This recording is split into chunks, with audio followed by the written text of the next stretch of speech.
মানুষ তোর মতো নিমক হারাম কেউ নাই, তোর মতো অকৃতজ্ঞ কেউ নাই। দিয়া দিলাম হাতে, দিতে দেরি আর আমাকে ভুলতে দেরি করলি না। অথচ আকরাবু মিন হাবলিল ওয়ারিদ, আমি তোর রগের চোখ আছে। আনা মাকুম আইনা মা কুনতুম, সব সময় আমি তোর সাথে থাকি, আমি তোর সাথে। আযকুরুকা ওয়ালাউ তানসানি, 24 ঘন্টা তোকে আমি সুরক্ষিত করি। আস্তুরুকা ওয়ালাউ তাকশানি, 24 ঘন্টা তোর ভুল ত্রুটিকে আমি লুকাইতে থাকি, কাউকে জানতে দিই। আরো যে কত কিছু বলতে গেলে দিন জীবন শেষ হয়ে যাবে। আরো যে কত কিছু করে, করার পরে বলছে আহসিন কামা আহসানাল্লাহু ইলাইক, তোর উপরে যেমন দয়া করলাম তুইও একটু আমার উপরে কর। ওমা জাযাউল ইহসান ইল্লাল ইহসান, দয়ার বদলা দয়া হওয়াই এটাই বিচার বলে, এটাই বিচার বলে। এই জন্য মেরে দোস্ত, মানুষ মরণশীল, যেই কোনো মুহূর্তে মরতে পারে, যেই কোনো জায়গায় মরতে পারে, যেই কোনো জায়গায় মরতে পারে। আমি আঙ্গুল উঠায় দেখাবো না, নাইলে আঙ্গুল উঠায় দেখানো যায়, বাংলাদেশের জমিনে দেখানো যায়, আঙ্গুল উঠায় দেখানো যায়, যেই কোনো মুহূর্তে মরতে পারে। আজকে আমাদের চালচলন দেখলে মনে হয় আমরা শুধু অনর্থক, কোনো উদ্দেশ্য আমাদের জীবনের নাই, শুধু কামাবো, খাবো, ঘুমাবো, ঘুরবো, ফিরবো, এটাই আমাদের জীবনের উদ্দেশ্য। না না না, এটা বাবা ভুল হবে। যে এটা ভাববে সে ভুল হবে, যে এই কথায় বিশ্বাসী হবে যে আমার জীবন আমি যেমন খুশি তেমন কাটাবো।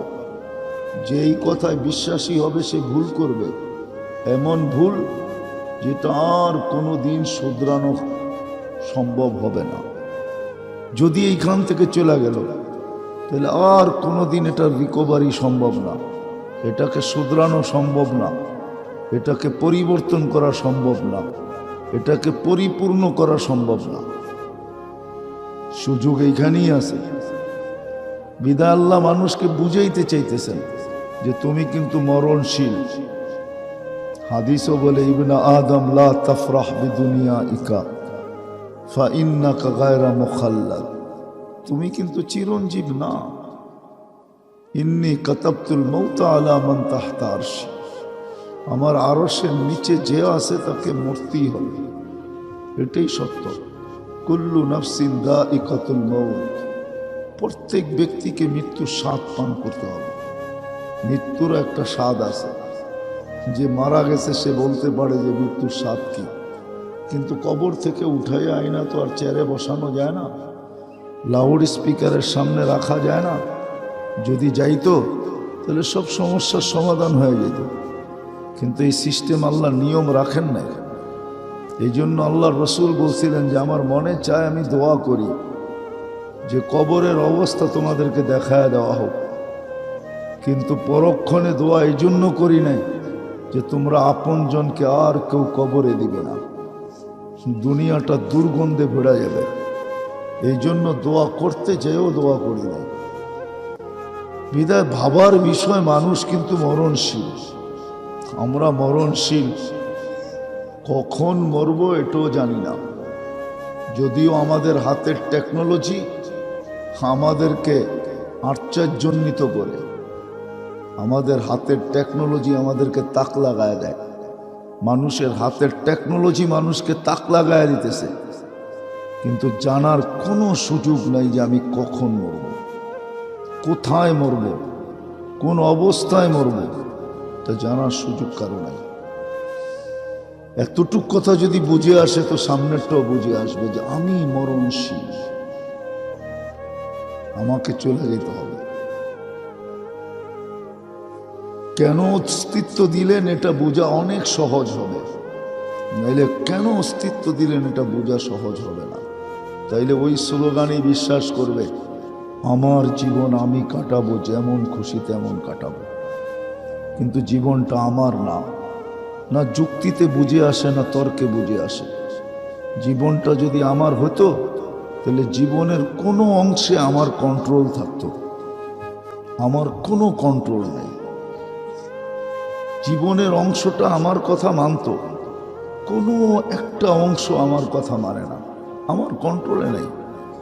জীবনটা তার গতিতে চলতেছে, জীবন বলতে সময়টা তার গতিতে চলে, আমার কথা একদিনও শোনে না। আজ পর্যন্ত মানুষ জীবনের গতি থামাইতে পারে না, আর কোনোদিন থামানো সম্ভব না। এই জন্য সত্য এটাই, যিনি আমাদেরকে নিয়ে আসছেন আবার যিনি নিয়ে যাবেন, উনি আমাদেরকে নিয়ে আসছেন।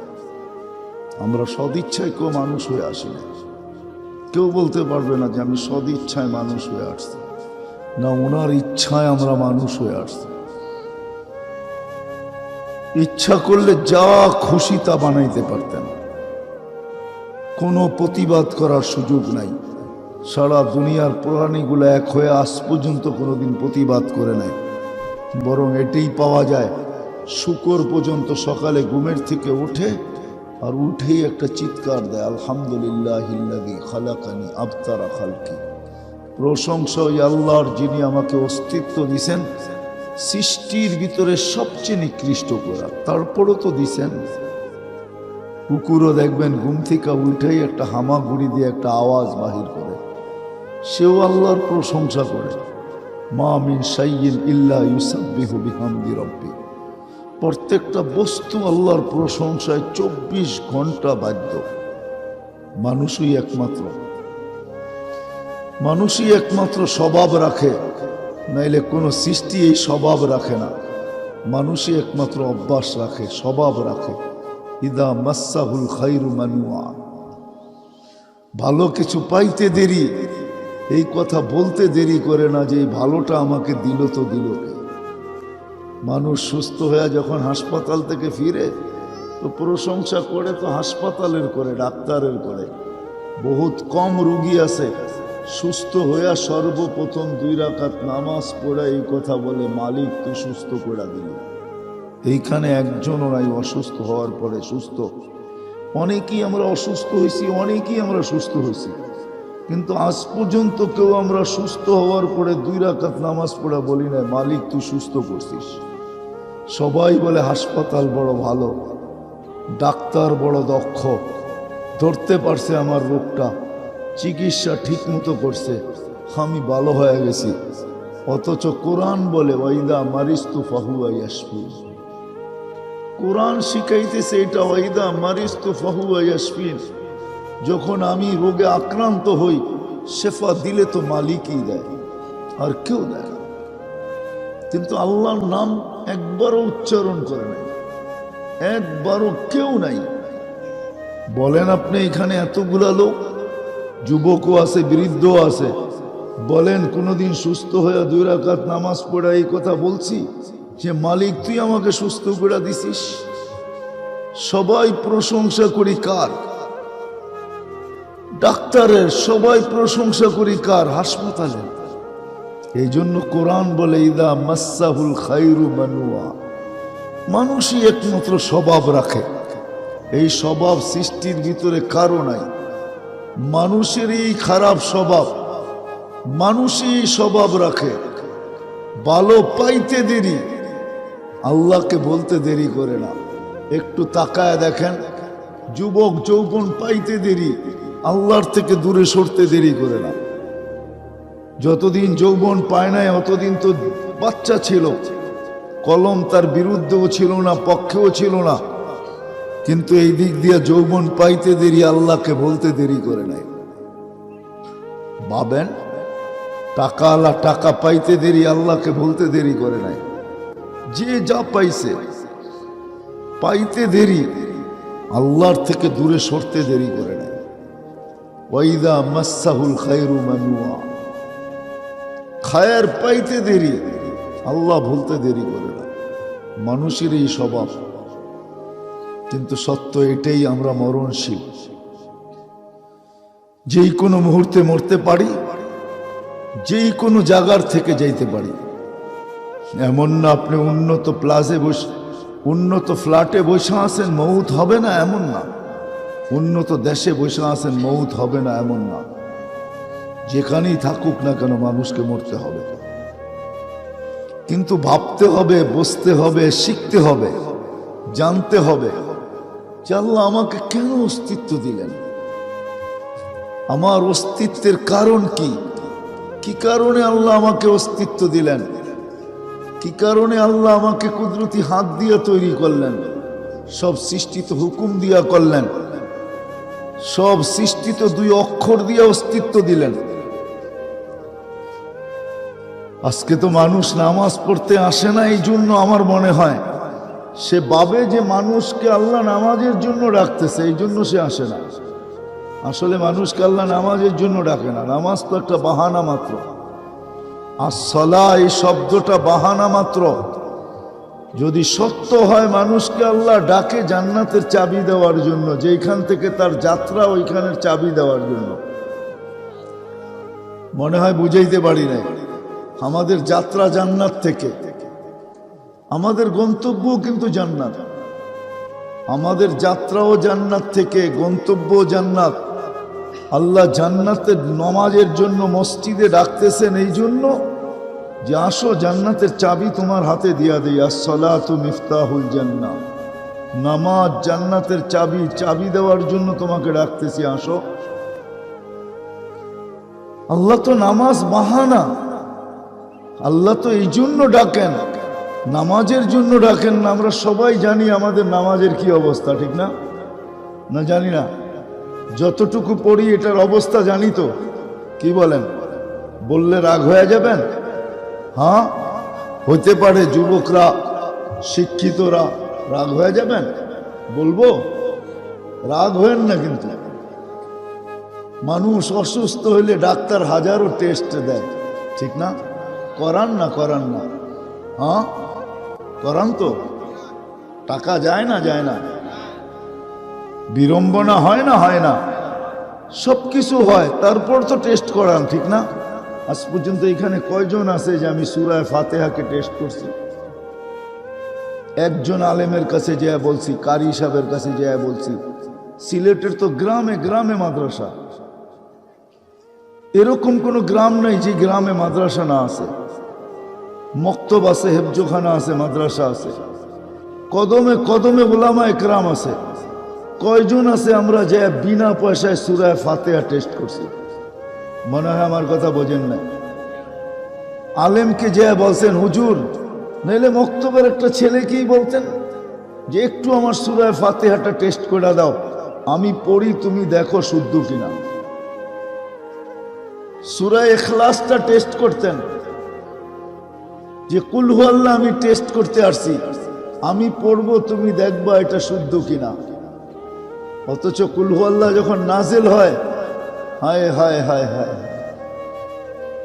কুল হু আল্লাহ যখন নাজিল হয়, নাজিল, আল্লাহ রসুল পড়তেছিলেন, গ্রাম্য সাহাবী নাচতেছিলেন আর চিৎকার দিতেছিলেন। সে বলতেছিল রব্বুনা, সে বলতেছিল নেমার রব রব্বুনা, আমাদের রবের চেয়ে উত্তম কোন রব নাই। ইয়াখুয কালিল ওয়া ইউতিল জাজিল, একবার পড়তে দেরি 10 পারা কোরআন পড়ার সওয়াব দিতে দেরি করেন না। কোরআন কয় পারা? 30 পারা। একবার পড়তে দেরি, 10 পারার সওয়াব দিতে দেরি করেন না। তো চিৎকার দিতেছিল আর বলতেছিল নেমার রব রব্বুনা, আমাদের রবের চেয়ে উত্তম কোন রব নাই। ইয়াখুয কালিল, কুল হু আল্লাহ পড়তে কতক্ষণ লাগে? কুল হু আল্লাহু আহাদ আল্লাহুস সামাদ লাম ইয়ালিদ ওয়া লাম ইউলাদ ওয়া লাম ইয়াকুল লাহু কুফুয়ান আহাদ। হয়ে গেল 1 মিনিট। আমার মনে হয় ওই গ্রাম্যই বুঝছিল কুল হু আল্লাহ, আমরা বুঝি না। আমরা যদি বসতাম তাহলে সারাদিন পড়তে থাকতাম। আমরা যদি বসতাম, ওই গ্রাম্য বুঝছিল, এই জন্যই তো চিৎকার দিতেছে নেমার রব রব্বুনা, আমাদের রবের চেয়ে বড় কোনো রব নাই, উত্তম নাই, আমাদের রবই রব। ইয়াখুয কালিল ওয়া ইউতিল জাজিল, সামান্য একবার পড়তে দেরি 10 পারা কোরআন পড়ার সওয়াব দিতে দেরি করেন না। 2 বার পড়লে, 3 বার পড়লে, হায় হায় হায়, আজ পর্যন্ত আমি চেক করিনি। রাগ হয়ে গেলে? রাগ হয় না, পায়ে হাত রাখে। উচিত ছিল। আমরা তো শিক্ষিত মানুষগুলাকে দেখলে ভাবতে বাধ্য হই, সুশীল সমাজকে দেখলে ভাবতে বাধ্য হই, বড় ব্যথা লাগে দিলে। এই লোকগুলো এত শিক্ষিত, এই লোকগুলা এত সুশীল, এই লোকগুলা সমাজের এত বড় মাথা, ও আজ পর্যন্ত সূরা ফাতিহাকে টেস্ট করলো না, সূরা ইখলাসকে করলো না, আজ পর্যন্ত দুরূদ শরীফকে টেস্ট করলো না যে আমার দুরূদ শরীফ ঠিক কিনা। অথচ দুরূদ, হায় হায় হায়, দুরূদ একবার পড়তে দেরি। আজকে আমাদের জীবনটা রহমত শূন্য। এই জন্যই আমাদের জীবনে রহমত নাই। রহমত যদি থাকতো তাহলে আমাদের সমাজের জীবনগুলো এমন হতো না। কারো জীবন জিজ্ঞাসা করবেন, কারো জীবনে পূর্ণতা নাই, সব শূন্যতা। যুবক যৌবন নিয়ে শূন্য, সুস্থ ব্যক্তি সুস্থতা নিয়ে শূন্য। শূন্য বোঝেন তো? শূন্য। অথচ আল্লাহ রসুল বলতেছে সুস্থতার চেয়ে বড় কোনো নেয়ামত নেই। কিন্তু সুস্থতা নিয়েও শূন্য, যৌবন যৌবন নিয়ে শূন্য, মা বাবা সন্তান নিয়ে শূন্য, স্বামী স্ত্রী নিয়ে শূন্য, স্ত্রী স্বামী পাওয়ার পরেও শূন্য, টাকাওয়ালা টাকার পাওয়ার পরেও শূন্য। সব শূন্য কেন? রহমত নাই। রহমত নাই কেন? কারণ আল্লাহর ওয়াদা, একবার দুরূদ পড়বা 10 বার রহমত পাঠাবো। তোমাকে 10টা রহমত দিব। কয়টা? 10 বার পড়লে, 100 পড়লে কত? 1000 পড়লে। মুসলমানের তো উচিত ছিল রহমত এক্সপোর্ট করা, যে বৈশা বৈশা রহমত এক্সপোর্ট করবে, দুনিয়াকে বলবে কার রহমত দরকার আমাদের এখানে পাঠা। আমরা কন্টিনার বুড়া বুড়া রহমত পাঠাবো, কেননা ডেলি আমাদের কাছে এত আসে যে ব্যবহার করে শেষ করতে পারি না, বাকি জমা থাইকা যায়, তোদের লাগলে আমরা দিব। পাঠা রহমত কত লাগবে বল? মুসলমান তো রহমত এক্সপোর্ট করবে। কাফের মুশরিক দুনিয়াদাররা ওরা বস্তু এক্সপোর্ট করবে, মুসলমান রহমত এক্সপোর্ট করবে। যদিও মসজিদে যে দোয়া পড়ি, আল্লাহুম্মা আফতাহ লি আবওয়াব রাহমাতি, আল্লাহ রহমতের দরজা খুলে দেন, কিন্তু জানি না রহমত দরজা তো খুললো, রহমত কোত্থেকে আসবে এটাই তো জানি না। তো যেটা বলতেছিলাম, আজ পর্যন্ত তো টেস্ট করাইলাম না, একজনই মজলিসে পাওয়া যাবে না যে সূরা ফাতিহা টেস্ট করছে। তাবলীগেও যদি যায়, ওই জামাতে তো আলেম থাকে না, কারি থাকে না, নিজেরাই পড়ে। যে একটু ভালো পড়ে সে সবাইগুলা বলে দেয়, হ্যাঁ ঠিক আছে ঠিক আছে ঠিক আছে। কিন্তু যে ভালো পারে ও টেস্ট করায় না যে ওরটা ভালো হইলো কিনা, ঠিক হইলো কিনা। রাগ হয়ে যায় না কেন? এই জন্য যেটা বুঝাইতেছিলাম, মানুষ মরণশীল, যেই কোনো মুহূর্তে যেতে পারে, যেই কোনো জায়গার থেকে যেতে পারে, যেই কোনো অবস্থার থেকে যেতে পারে। এই জন্য বোঝা উচিত আমার অস্তিত্বটা কেন, এটা বোঝা উচিত, শিখা উচিত, জানা উচিত। এটার জন্যই আল্লাহ আমাদেরকে বিবেক দিয়েছেন, এটার জন্যই আল্লাহ আমাদেরকে বুদ্ধি দিয়েছেন, এটার জন্যই আল্লাহ আমাদেরকে চিন্তা ক্ষমতা দিয়েছেন, এটার জন্যই আল্লাহ আমাদেরকে সব কিছু দিছেন। এত দিছেন দিয়া নবীর মাধ্যমে জানায়া দিছেন, আন্নাস মাআদিন, আপনার উম্মতকে আমি ভান্ডার বানায় পাঠাইলাম। আন্নাস মাআদিন, ভান্ডার, ভান্ডার, যুবকের যৌবন ভান্ডার, যদি সে সঠিক ব্যয় করতে পারে। যুবকের যৌবন ভান্ডার, ভান্ডার বোঝেন তো? খনি, যদি সে সঠিক ব্যয় করতে পারে।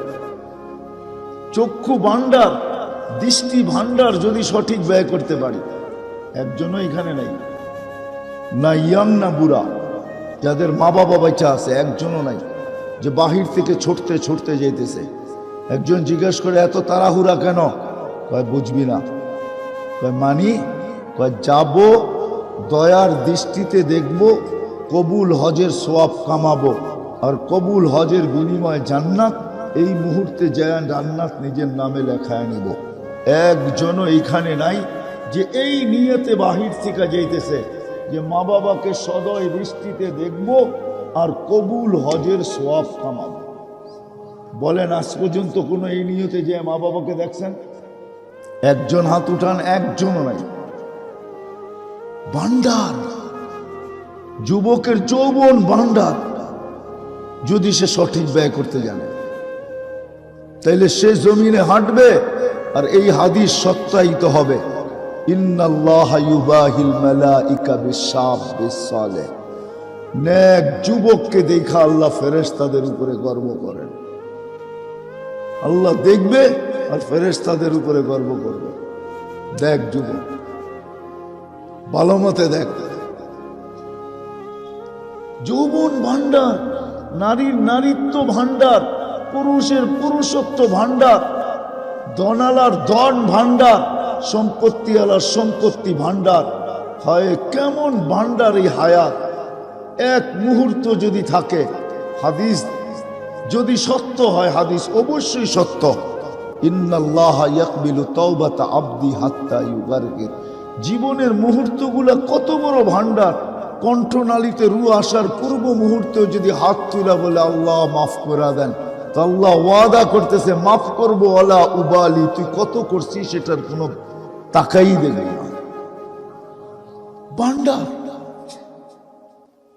তো আমরা মরণশীল, এটাই সত্য। কোথায় মরব, কখন মরব, কোন অবস্থায় মরব, কারো জানা নেই। কখনো সন্তানও মার কোলে জান দেয়, দেয় না? কখনো সন্তানও মার কোলে জান দেয়। মার কোলের চেয়ে নিরাপদ জায়গা দুনিয়া আছে তো আছে কোথায়? বহুত মাপ সিলেটও পাওয়া যাবে যে সন্তানকে কোলের ভিতরে দেখছে জান দিয়ে দিছে, মারা গেছে। বহুত মা বাবাও সন্তানের কোলে জান দেয়। বাবাকে শোয়ায় রাখছে কোলের ভিতরে, মাথা রাখছে কোলের ভিতরে, দেখতে দেখতে দেখছে বাবা চলে গেছে। সন্তানের চেয়ে মা বাবার, সন্তানের কোলের চেয়ে মা বাবার নিরাপদ স্থান আমাকে দেখা। সত্য এটাই। কে কোথায় যাবে, কখন যাবে, কোন জায়গার থেকে যাবে, কোন অবস্থায় যাবে, কারো জানা নাই। মরণশীল আমরা, বিদায় জানা উচিত, জানা উচিত, শিখা উচিত। আমার অস্তিত্ব কেন, কেন আল্লাহ আমাকে অস্তিত্ব দিলেন? এত সুন্দর করে দুনিয়াটাকে সাজায় আমাকে কেন পাঠাইলেন? অনার্থক? কোরআন চিৎকার দেয়, আফা হাসিবতুম আন্নামা খালাকনাকুম আবাস। তোমাদের ধারণা তোমরা অনার্থক? অনার্থক না। আল্লাহ এখানে পাঠাইছেনি প্রস্তুতি নেওয়ার জন্য, এখানে পাঠাইছেনি জীবনটাকে গড়ার জন্য, এখানে পাঠাইছেনি যেই জায়গার থেকে যাত্রা শুরু ওইখানে ফেরার জন্য। আমাদের যাত্রা জান্নাত থেকে জান্নাতে ফেরার জন্য আল্লাহ আমাদেরকে এইখানে পাঠাইছেন যে এই দিক দিয়ে ঘুরে আসো, এই দিক দিয়ে ঘুরে আসো। একক আপন মেহমান যদি হয় তো ওর জন্য একটা আলাদা, ওর জন্য দরজা ভিন্ন থাকে, ঠিক না? সবাই সামনেরটা দিয়ে ঢোকে, বাড়ির জামাই বইলা কথা কয় বাবা তুমি ভিতর দিয়ে আসো। সবাই সামনের দরজা দিয়ে ঢুকছে, আর বাবাকে কি বলতেছে? জামাইকে, বাবা তুমি ভিতর দিয়ে আসো। মনে বাড়ির ভিতর দিয়ে ঢুকে আসো। কি মনে হয় বোঝেন নাই? হ্যাঁ, আমাদের যাত্রা জান্নাত থেকে যাব জান্নাতে। আল্লাহ বলে একটু ঘুরায়, এদিক দিয়ে ঘুরায়। এই জন্য দুনিয়াতে পাঠাইছেন, নাহলে পাঠাইতেন না, নাহলে জান্নাতেই থেকে যেতাম। কিন্তু সহজ, মানুষ তো মানুষ, মানুষ তো মানুষ, মানুষ তো মানুষ, মানুষ তো মানুষ। হতে পারে প্রস্তুতি নাও নিতে পারে, সঠিকভাবে নাও হতে পারে, কেননা ভিতরে একটা মন আছে, যে মনটা 24 ঘন্টা তাকে নিয়ে খেলতে থাকবে। বাচ্চা যেরকম খেলনা পাইলে সারাদিন খেলে, বাচ্চা যেরকম ফুটবল পাইলে সারাদিন লাথি মারতে থাকে, আমাদের মনটাও কিন্তু এরকম। কোরআন বলে ইন্নান নাফসা লাআম্মারা, মন সারাদিন তোমাকে নিয়ে খেলবে। আর খেলতে খেলতে সবচেয়ে বড় উপরে যে ছিল, ফেরেশতারও সর্দার ছিল, ফেরেশতাদেরও মাথার তাজ ছিল। শয়তান শয়তান হিসাবে জন্ম নেয় নাই, সে তো একটা সময় ছিল তাউসুল মালাইকা ছিল, ফেরেশতাদের মাথার মুকুট। খতিবুল মালাইকা এক সময় ছিল, সে ফেরেশতাদেরকে ওয়াজ করে শোনাইত, আল্লাহর পরিচয় তুলে ধরত, আল্লাহকে কি করতে হবে ফেরেশতাদেরকে পর্যন্ত বুঝাইত। তাকেও খেলতে খেলতে মন আউট করে দিছে, এমন আউট চিরদিনের জন্য বিতাড়িত করছে। রাজিম ফাইন্নাকা রাজিম, চিরদিনের জন্য বিতাড়িত করছে তার মন। এটাও আমাদের ভিতরে আছে, যেটা সারাদিন আমাদেরকে নিয়ে খেলতে থাকে, বলতে থাকে হুজুররা বলবেই, সব মানতে হবে নাকি? হুজুররা বলবেই, সব শুনতে হবে নাকি? আল্লাহ তো একটা বিবেক বুদ্ধি দিছে না, দেয় নাই। এরকম ভাবে বুঝাবে মন। যেমন আমাদের দেশের সমাজের কিছু লোক আছে, নোয়াখালীর ভাষা বোঝেন আপনারা? নোয়াখালীর ভাষায় বলে সজ্জানা। সজ্জানা বোঝেন? হ্যাঁ, সিমের বিচিরে কয় সজ্জানা। সমাজের কিছু লোক দেখা যায় সিমের বিচিও বোঝে না, সিমের বিচিও চিনে না, কিন্তু নিজেকে বড় শিক্ষিত মনে করে। বলে আমরা কি শিক্ষা দীক্ষায় কম নাকি? আমরা পড়ালেখা করি না? আমরা কি কিছু জানি না? আমরা কি কিছু বুঝি না? তো নোয়াখালী ভাষায় বললে বলতে হয় যে তুমি সিমের বিচিও বোঝো না। সত্য কিনা? আছে আমাদের সমাজে, আছে না নাই? হ্যাঁ, বড় বড় শিক্ষিত লোকগুলা দেখবেন, অথচ উচিত ছিল যত বড় শিক্ষিত তত বড় আল্লাহওয়ালা হওয়া উচিত ছিল। কেন? ওকে শিক্ষা কে দিছে? কে দিছে? যত বড় ধনী তত বড় আল্লাহওয়ালা হওয়া উচিত ছিল। ওকে ধন কে দিছে? যত বেশি হাট্টা গাট্টা যুবক, ওকে তত বেশি আল্লাহওয়ালা হওয়া উচিত ছিল। ওকে হাট্টা গাট্টা বানাইলো কে? হাট্টা গাট্টা বোঝেন তো? কে বানাইলো ওকে? যত বেশি রূপসী তত বেশি আল্লাহওয়ালা হওয়া উচিত ছিল। ওকে রূপ দিছে কে? হ্যাঁ, আল্লাহ দিছে না? এরকম যতজনের কাছে যত কিছু আছে, যত বড় বিল্ডিং ওয়ালা তত বড় আল্লাহওয়ালা, কিন্তু যত বেশি পাইছে তত বেশি দূরে গেছে, বাকি রয়ে গেছে গরিব। ঠিক না? কি গরিবই একটু আল্লাহ আল্লাহ করে, যত বেশি পাইছে তত দূরে সরছে। ওই পর্যন্ত দূরে সরে নাই যতক্ষণ পর্যন্ত আমেরিকার গ্রিন কার্ড পায় না। যেদিন গ্রিন কার্ড পাইছে ওই দিনই আল্লাহ ভুলে গেছে। ওই দিন পর্যন্ত দূরে সরে নাই যেই দিন পর্যন্ত লন্ডনের পাসপোর্ট পায় না। যেই দিন পাসপোর্ট পাইছে ওই দিনই আল্লাহ ভুলে গেছে। কি পার্মানেন্ট রেসিডেন্স যেদিন পাইছে ওই দিন আল্লাহ ভুলে গেছে। আমরা যাই তো দেখি তো, যতক্ষণ পর্যন্ত পায় নাই অতবার দেখা হয়েছে, অতবার বলছে হুজুর দোয়া করেন। মসজিদে দেখছি তাকে, যেদিন গ্রিন কার্ড ফিঙ্গার ছাপ সবকিছু কমপ্লিট হয়ে গ্রিন কার্ড হাতে চলে আসছে ওই দিন থেকে আর তাকে দেখি না। ফোন করলে বলে বড় ব্যস্ত। আরে তুই না মসজিদেই পড়াছিলি, আজকে ব্যস্ত হইলি কি করে? ও গ্রিন কার্ড। হায় হায় হায় হায়। এই জন্যই তো আল্লাহ বলেন কুতিলাল ইনসানু মা আকফারা। ও মানুষ, তোর মতো নিমক হারাম কেউ নাই, তোর মতো অকৃতজ্ঞ কেউ নাই। দিয়া দিলাম হাতে, দিতে দেরি আর আমাকে ভুলতে দেরি করলি না। অথচ আকরাবু মিন হাবলিল ওয়ারিদ, আমি তোর রগের চোখ আছে। আনা মাকুম আইনা মা কুনতুম, সব সময় আমি তোর সাথে থাকি, আমি তোর সাথে। আযকুরুকা ওয়ালাউ তানসানি, 24 ঘন্টা তোকে আমি সুরক্ষিত করি। আস্তরুকা ওয়ালাউ তাকশানি, 24 ঘন্টা তোর ভুল ত্রুটিকে আমি লুকাইতে থাকি, কাউকে জানতে দিই। আরো যে কত কিছু বলতে গেলে দিন জীবন শেষ হয়ে যাবে, আরো যে কত কিছু করে, করার পরে বলছে আহসিন কামা আহসানাল্লাহু ইলাইক, তোর উপরে যেমন দয়া করলাম তুইও একটু আমার উপরে কর। ওমা জাযাউল ইহসান ইল্লাল ইহসান, দয়ার বদলা দয়া হওয়াই এটাই বিচার বলে, এটাই বিচার বলে। এই জন্য মেরে দোস্ত, মানুষ মরণশীল, যেই কোনো মুহূর্তে মরতে পারে, যেই কোনো জায়গায় মরতে পারে, যেই কোনো জায়গায় মরতে পারে। আমি আঙ্গুল উঠায় দেখাবো না, নাইলে আঙ্গুল উঠায় দেখানো যায়, বাংলাদেশের জমিনে দেখানো যায়, আঙ্গুল উঠায় দেখানো যায়, যেই কোনো মুহূর্তে মরতে পারে, যেই কোনো জায়গায় মরতে পারে, যেই কোনো অবস্থায় মরতে পারে।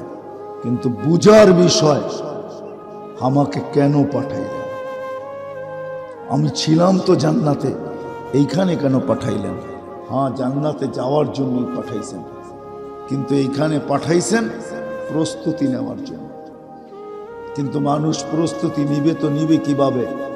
একদিকে তো তার মন তার বিরুদ্ধে 24 ঘন্টা তাকে ফুটবলের মতো নিয়ে খেলে, আরেক দিকে দেখা যাবে শয়তান 24 ঘন্টা তার পিছে লেগা আছে, সে তাকে বানাবে তো বানাবে কি করে? প্রস্তুতি নিবে তো নিবে কি করে? অনেক সময় দেখা যায় পরিবেশটাও বিরুদ্ধে থাকে, বানাবে তো বানাবে কি করে? এই জন্য আল্লাহ মুহাম্মদুর রাসূলুল্লাহ সাল্লাল্লাহু আলাইহি ওয়াসাল্লামকে পাঠাইছেন, আর প্রত্যেক মানুষকে শিখাইছেন যে তুমি প্রস্তুতি নিবে তো নিবে কি করে। কখনো বড় আমল দেখাইছেন, কখনো ক্ষুদ্র আমল দেখাইছেন। আমি 2-4টা আপনাকে দেখাই, কখনো ছোট কখনো বড়। সামান্য সামান্য জিনিস দেখাইছেন যে তুমি প্রস্তুতি যদি নিচে নেওয়ার ইচ্ছা তোমার থাকে, আর প্রস্তুতি নেওয়ার যদি তুমি সন্ধান করো, প্রস্তুতি নিতে চাও, তুমি যদি ইচ্ছুক হও, তোমার যদি প্রস্তুতি নেওয়ার আগ্রহ থাকে, উদ্দীপনা থাকে, চেষ্টা থাকে, তুমি যদি প্রস্তুতি নিতে চাও মনের থেকে, আল্লাহ রসুল রাস্তা দেখাই দিয়েছে। আমি আপনাদেরকে দেখাই, গ্রাম্য লোক আসছে, আল্লাহ রসুল কেউ চিনে না, সবার মাঝে আল্লাহ রসুল বসা, সে তার উটটা বাঁধছে আল্লাহর রসুল যেই বালিশটায় ট্যাক লাগায় বসে আছে ওইটার ভিতরে। এবার বোঝেন কিরকম গ্রাম্য। তারপরে বলতেছে মান মিনকুম মুহাম্মদ, তোমাদের ভিতরে মোহাম্মদ কে? তো সাহাবায়ে কেরাম দেখায়া দিতেছেন উনি। বাসার ভঙ্গি দেখেন, রসুল্লাহ বলেন না মান মিনকুম মুহাম্মদ, তোমাদের ভিতরে এই নামের লোকটা কে? দেখায় দিছে, বলছে আপনার প্রতিনিধি আমার গ্রামে আসছিল, 5টা জিনিসের কথা বলছে, সত্য কিনা। 1 নম্বর ঈমান, 2 নম্বর নামাজ, 3 নম্বর রোজা, 4 নম্বর যাকাত, 5 নম্বর হজ। আল্লাহ রসুল বলছে সত্য। একটার ব্যাপারে বলছে কিছু বলেন না, বলছে ঈমান, ঈমান ঠিক, কিন্তু 4টার ব্যাপারে বলছে ইল্লা আন তাতাওয়া, 4টার সাথে নফল সংযুক্ত আছে, ইচ্ছা করলে করতে পারো।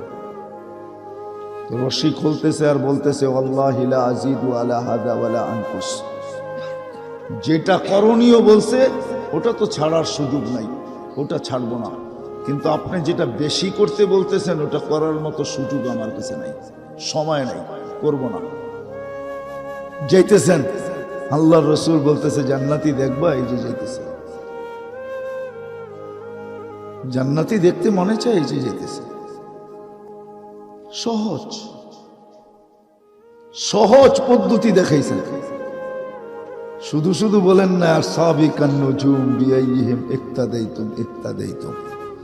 আমি 1.25 লক্ষ মডেল তৈরি করে রেখে গেলাম, আমি জানি তোমরা সবাই একমতের হবে না, আমি জানি তোমাদের সবার ভিতরে এক ধরনের স্পৃহা হবে না, আমি জানি তোমাদের সবার ভিতরে এক ধরনের শক্তি হবে না, বিদায় ১৬ লক্ষ মডেল রেখা যেতেছি, যার যাকে পছন্দ হয়, যে যার মতো করতে পারো, করতে দেরি, হেদায়েতের মালা পড়তে দেরি করবে না।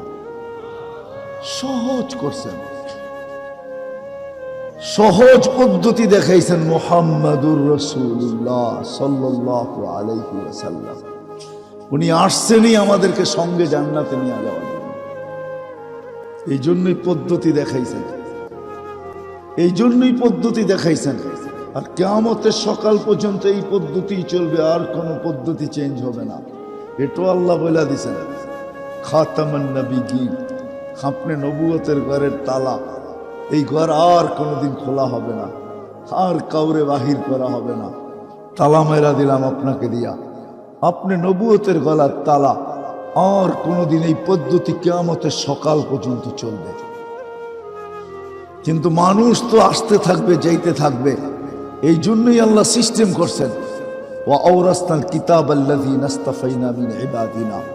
আর রাসূল সাল্লাল্লাহু আলাইহি ওয়াসাল্লামও বলতেছেন, আল উলামা ওয়ারাসাতুল আম্বিয়া। আল্লাহ কিছু লোককে সব সময় নির্বাচিত করছেন, করতেছেন, করতে থাকবেন। যাদেরকে হক্কানি আলেম বলে, আল্লাহ এদেরকে নির্বাচিত করবেন প্রত্যেক সময়, প্রত্যেক যুগে, প্রত্যেক মার কোল থেকে নির্বাচিত করবেন। এদেরকে আল্লাহ শিক্ষা দিবেন নির্বাচিত করার মাধ্যমে, রসুলের সত্যায়িত করার মাধ্যমে। যারা আমার উত্তরসূরি, এরা মানুষের দুয়ার পর্যন্ত এই জিনিসকে পৌঁছাইতে থাকবে। এদের দায়িত্বই এটা, এরা মানুষের দুয়ার পর্যন্ত এটা পৌঁছাইতে থাকবে। কারখানাও নিজেরাই খুলবে, আবার মাল নিজেরাই সাপ্লাই দিবে। কারখানা হলো মাদ্রাসাগুলা, সাপ্লাই হলো এর ভিতর থেকে হাফেজ, এর ভিতর থেকে কারি, এর ভিতর থেকে আলেম, এর ভিতর থেকে মুফতি, এর ভিতর থেকে মুহাদ্দিস, এর ভিতর থেকে মুফাসসির, এর ভিতর থেকে খতিব, এর ভিতর থেকে এটা সেটা। এরা দায়িত্ব নিবে আর গ্রামে গঞ্জে ঘুরবে। দুনিয়ার কোন এরকম জায়গা নাই যেখানে আলেম না আছে। হ্যাঁ, কাছাকাছি হইতে পারে, আবার দূরেও হইতে পারে, কিন্তু আছে বটে। আমি দুনিয়া ঘুরা দেখছি, নরওয়ের পরে দেখছি বরফ আর বরফ, ওইখানেও মানুষের বাস, ওইখানেও যে দেখতেছি আলেম বসে আছে। আমি জিজ্ঞাসা করছি, তুমি কেন আসলা? সবাই আসলো, বুঝলাম, তুমি কেন? হাসতে হাসতে বলতেছে, আপনি মনে হয় ভুলে গেছেন, আল্লাহই তো দায়িত্ব দিয়ে এখানে পাঠাইছেন, এলে আসতাম তো আসতাম কেন? রাসূলুল্লাহ সাল্লাল্লাহু আলাইহি ওয়াসাল্লাম এই জন্য আসছেন, যেন আমি আমার জীবনের উদ্দেশ্য বুঝি আর সহজে প্রস্তুতি নিতে পারি। গরিব যেন গরিবের ভিতরে থাকা, গরিব যেন দারিদ্রতার ভিতরে থাকা প্রস্তুতি নিতে পারে। এই জন্য গরিবকে শিখাইছেন, তুমি দারিদ্রতার ভিতরে থাকা কিরকম প্রস্তুতি নিতে পারবে। বলছে, এমন প্রস্তুতি যে আমি তোমার সাথে উঠার আকাঙ্ক্ষা রাখি। আল্লাহর রসুল গরিবের সাথে উঠার আকাঙ্ক্ষা রাখে। গরিব তো ভাবে, আল্লাহ আমাকে কি দিছে, আমি আল্লাহর জন্য কিছু করব। গরিব তো এটা বলে, আল্লাহ আমাকে কি দিছে, ঠিক না? আমি কেন আল্লাহ আল্লাহ করবো, ঠিক না? হ্যাঁ, ওকে যদি বলা হয় রিক্সাওয়ালা গরিব, আমাদের সমাজের গরিব কি বলে, আল্লাহ আমাকে কি দিছে, আমি আল্লাহ আল্লাহ করবো, ঠিক না? হ্যাঁ, ওকে যদি বলি তোর অস্তিত্বটা কে দিছে, এই রিক্সা চালানোর শক্তিটাকে দিছে, সারাদিন ক্লান্ত হয়ে বাড়িতে যখন ফিরস, তো রাত্রে ঘুমের ভিতরে ক্লান্তিটা কে দূর করে? একটু ভাবেন। জানি না এখানে কেউ অটো উটো চালান কিনা, সিলেটের মানুষ নাও তো চালাইতে পারেন, কিন্তু সবই তো আমেরিকান আর লন্ডনের, ঠিক না? হ্যাঁ, আপনারা কি অটো চালাবেন? যে সারাদিন অটো চালায় বিকালে বাড়িতে ফিরে, ও কতটুক ক্লান্ত ফিরে? যে সারাদিন পরের জমিনে কাজ করে বাড়িতে ফিরে, কতটুক ক্লান্ত ফিরে? যে মাটি কেটা বাড়িতে ফিরে, ও কতটুক ক্লান্ত ফিরে? বলেন। যদি ঘুমের মাধ্যমে আল্লাহ ওর ক্লান্তিকে দূর না করে জমা রাখা দেয়, পাওয়ার ব্যাংকের মতো। আমাদের পাওয়ার ব্যাংক আছে না যুবক, চিনো পাওয়ার ব্যাংক? হ্যাঁ, পাওয়ার ব্যাংকের মতো যদি জমা থাকে, 5 দিন যদি জমা রাখে, এখানে প্রবাসী হবে অনেক। আছে না প্রবাসী? বলেন, প্রবাস জীবনে যে কষ্টটা করে রাত্রে ফিরা হয় পরিশ্রম করা, ওটা যদি পাওয়ার ব্যাংকের মতো জমা রয়ে গেল, থাকে গেল, পরের দিন সকালে এটা দূর না হইল, এরকম যদি 5 দিন জমা থাকলো পাওয়ার ব্যাংকের মতো, বলেন 6 দিনের দিন আপনি যাবেন কোথায়? কোথায়? কাজে? কোথায়? দেখা যাবে 6 দিনের পরে আপনি ঢাকা শহরের আমাদের সবচেয়ে প্রসিদ্ধ কবরস্থান আজিমপুর, আপনি আজিমপুরও যেতে পারেন, কিন্তু প্রতিদিন রাত্রে ঘুমের ভিতরে আপনার আমার ক্লান্তি দূর করে কে? আল্লাহ যদি বলতো, সিস্টেম করত যে ক্লান্তি দূর হবে, কিন্তু যেরকম মাথা ব্যথা প্যারাসিটামল খায় দূর হয়, ক্লান্তি দূর হবে কিন্তু মেডিসিন খাইতে হবে। আর ওই মেডিসিন যারা বানাইতো, হায় পৌষ মাস ওদের হয়তো, আপনার আমার সর্বনাশ ডেলি হইতো, ঠিক না? পৌষ মাস বোঝেন? প্রবাদ বাক্য আছে না, কারো ঘর পোড়া কারো আলু পোড়া, ঠিক না? পৌষ মাস ওদের ডেলি হইতো আর আমাদের সর্বনাশ ডেলি হইতো। আল্লাহ কুদরত দিয়ে প্রতি রাত্রে ঘুমের ভিতরে ক্লান্তি দূর করে, না করে না? ডেলি সুস্থ রাখার জন্য হায় হায়, হুজুর তো থাকে ইবনে সিনার সামনে, জিজ্ঞাস করেন ওইখানে ডায়ালিসিস করতে কয় টাকা নেয়, কয় ঘন্টা লাগে, ডেলি কয়বার ডায়ালিসিস করা যায়? ডেলি একবারও করা যায় না, সপ্তাহে 4 বার করা যায়, উঠবে, এর বেশি করা যায় না।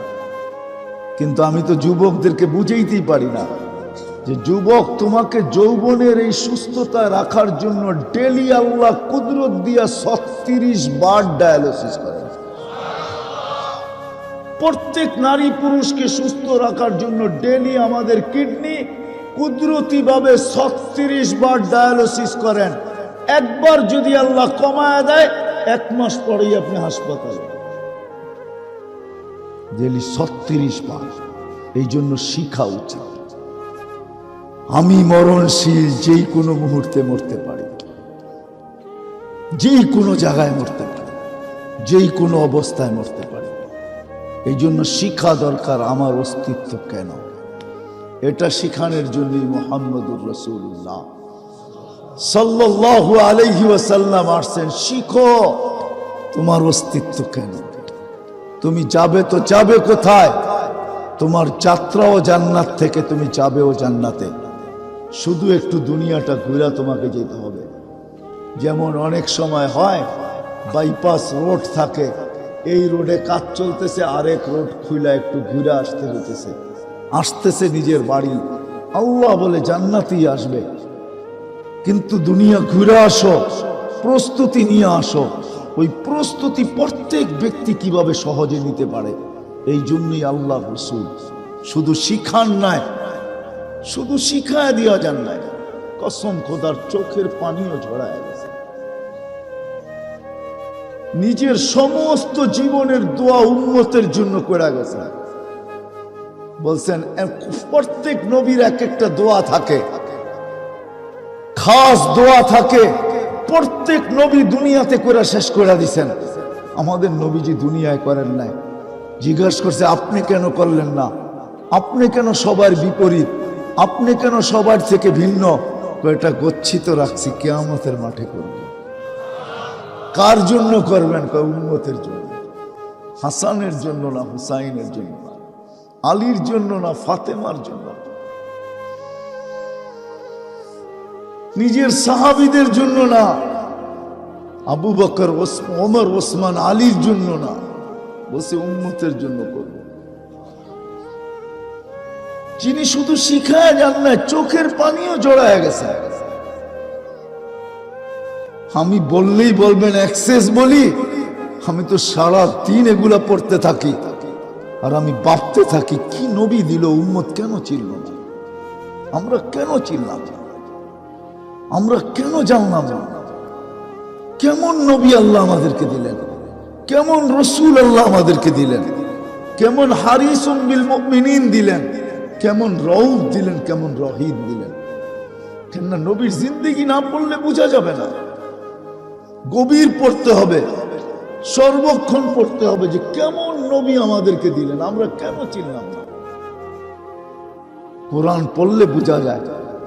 আল্লাহ নিজে বলতেছে, আপনার উম্মত যত জুলুম করুক না কেন নিজের উপরে, যদি আপনার কাছে আসে, আপনার কাছে যদি আসলো, আস্তাগফারাল্লাহ, আয়েশা আমার কাছে মাফ চাইলো, আমি উম্মতের দিকে দেখবো না, আপনার দিকে দেখবো, আপনি কি করেন। আপনি যদি একটু ইশারা দিতে দেরি, আস্তাগফারা লাহুর রাসূল। কি হুজুররা, কোরআনের আয়াত তো, হ্যাঁ হ্যাঁ, ইদ জালামু আনফুসাহুম, আমি পুরা পড়তেছি না। তারপরে বলতেছে ইন জাউকা, আপনার কাছে যদি আসে, আস্তাগফারাল্লাহ, আল্লাহর কাছে মাপ চাইল, আস্তাগফারা লাহুর রাসূল, আপনি যদি হা বলে দিলেন, শুধু পক্ষে রায় দিলেন, পক্ষে ইশারা করলেন, মুখেও বলতে হবে না, আপনি ইশারা করলেই হলো। আপনি যদি পক্ষে বললেন, ইশারা করলেন, লাওয়াজাদুল্লাহ তাওয়াবার রহিমা, লামে তাকিদ, আল্লাহ বলে অবশ্যই অবশ্যই আমি মাফ করে দেব। কেমন রসুল পেলাম, কেমন রসুল পেলাম। আমি না নিজে বুঝতে পারলাম না, আমার সমাজকে বুঝাইতে পারলাম। বুঝাইতে গেলেই বলে আপনি অতিরঞ্জিত করেন। হায় হায়, মোহাব্বতের তো কোনো ধর্ম থাকে না, ঠিক না? আম্মা জান আয়েশা রাদিয়াল্লাহু তাআলা আনহাকে আল্লাহর রাসূল সবচেয়ে বেশি ভালোবাসতেন আর দোয়া করতেন, লা তাখুযনি ফি হুব্বি আয়েশা, আল্লাহ আয়েশার ভালোবাসার ব্যাপারে আপনি ধরেন না আমাকে। হক তো সবাই সমান দেই, কিন্তু ভালোবাসাটা এর সাথে একটু বেশি। আর কেমন বেশি, দুনিয়ার সর্বশেষ জিনিস যেটা আল্লাহ রসুলের মুখে গেছে, এটা আম্মা জানের মুখের লালা, থুতু। কারণ আম্মা জান মেসওয়াক চাবায়া দিয়েছেন আল্লাহ রসুলকে, থুতু গেছে না যায় না, আল্লাহ রসুল এটা দিয়ে মেসওয়াক করছেন। আম্মা জানের থুতু আল্লাহ রসুলের দাঁত মুবারকে লাগছে না লাগে না? হ্যাঁ, এটা দুনিয়ার শেষ জিনিস। আম্মা জানের কামরাটাই আল্লাহ রসুল এখনো ঘুমাইতেছে। আল্লাহ রসুল যেন বুঝাইতে চাইতেছে, তুমি দূরে হইলে কি হবে, তোমার কামরাটার ভিতরেই আমি। আম্মা জানের কবর যদিও ওই কমরায় নাই, আম্মা জান নিজের জায়গা দিয়া দিছেন ওমর রাদিয়াল্লাহু তাআলা আনহুকে, কিন্তু আল্লাহ রসুল বুঝাইতেছে, তুমি অন্য জায়গায় শুইলে কি হবে, আমি কিন্তু তোমার কামরাই আছি, আমি কিন্তু তোমার ঘরেই আছি। কেমন মোহাব্বত! আমরা তো রসুল চিনলাম না, যিনি আমাদেরকে শিখায়া গেছেন। প্রত্যেক ব্যক্তিত্বের ক্ষেত্রে শুধু শিখায়া যান নাই, কসম খোদা চোখের পানি ঝরায় গেছে, এখনো জড়াইতেছে। যদি না জড়াইতেন তাহলে মুসাদ্দেসে হালি রহমতুল্লাহ আলাই, আলতাফ হোসেন হালি রহমতুল্লাহ আলাই এই কবিতা কোনোদিন লিখতেন না, রওজায়ে আতহারে যায় চিৎকার দিতেন না, हाय खासा ने रसूल वक्त दुआ है, उम्मत पे तेरी आके आजब वक्त पड़ा है। হে আল্লাহ রসুল, উম্মতের যে দুরবস্থা, এইখান থেকে উম্মতকে বাঁচাইতে পারে একমাত্র আপনার কান্না, আপনার দোয়া, এছাড়া উম্মতকে বাঁচানোর কোনো রাস্তা নেই।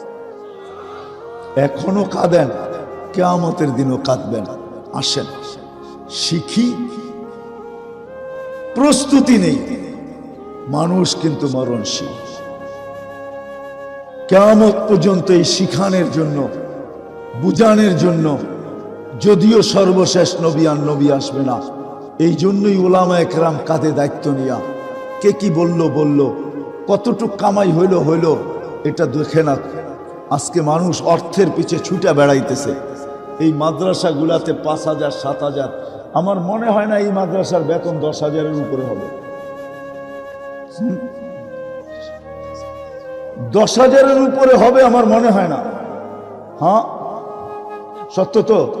হ্যাঁ, অথচ অটো চালাইলে মাসে কামানো যায় 20,000। অটো চালাইলে, অটো চিনেন না, ব্যাটারি চালিত, যায় 20,000 কামানো যায়। উনি 10,000 কামায় পড়ে আছে, পাগল না, কাঁধে দায়িত্ব। এই জন্যই উলামা একরাম মসজিদে পড়া থাকে। এমন না যে সিলেটের মসজিদের ইমামতি করলে লাখ লাখ টাকা বেতন দেয়, ঠিক না? 100 পাউন্ড দিলেই তো 10,000-এর উপরে হয়, ঠিক না? কি বলেন? কি আপনাকে বেতন কি, ইমামগো বেতন কি লন্ডন থেকে আসে নাকি? বাংলাদেশের হারেই দেয় 5,000, 6,000, 10,000, এতটুকুই তো দেয়, ঠিক না? হ্যাঁ, না ডলার দেয় না পাউন্ড দেয়। ও ইমামতি কেন করে? ওই 10,000 নিয়ে পড়া থাকে। জীবন কেন কাটায়? ও জানে কাঁধে দায়িত্ব। আজকের ব্যাপার যদি হইতো, দুনিয়ার বিষয় যদি হইতো তো ছেড়া চলে যেতাম, কেননা কালকে আল্লাহকে মুখ দেখাইতে হবে, কালকে মুহাম্মদুর রাসূলুল্লাহর সামনে দাঁড়াইতে হবে। আমি যদি ছেড়া চলে যাই, এই লোকগুলোর নামাজের কি হবে? এদের নামাজের দায়িত্ব কে নিবে? এদের নামাজ সহি কি করে হবে? এই জন্য মসজিদে পড়া থাকে। বিবি বাল বাচ্চাকে শুধু জান্নাতের সাধন সান্ত্বনা দিতে থাকে। চিন্তা করিস না জান্নাতে, চিন্তা করিস না, যা কয় জান্নাতে। বউ একটা ভালো কাপড়ের কথা বললে বলে জান্নাতে মিলবে, চিন্তা করুন। বাচ্চারা বললে কয় জান্নাতে মিলবে। শুধু জান্নাত দেখায় দেখায় দিন পার করতেছে। আল্লাহ করুক, আল্লাহ এদের মনের আশা জান্নাতে পুরা করুক। হায় হায়, ওলামায়ে কেরাম এইভাবে করে, যার কারণে মাদ্রাসাগুলা খোলে, মসজিদে ইমামতি করে।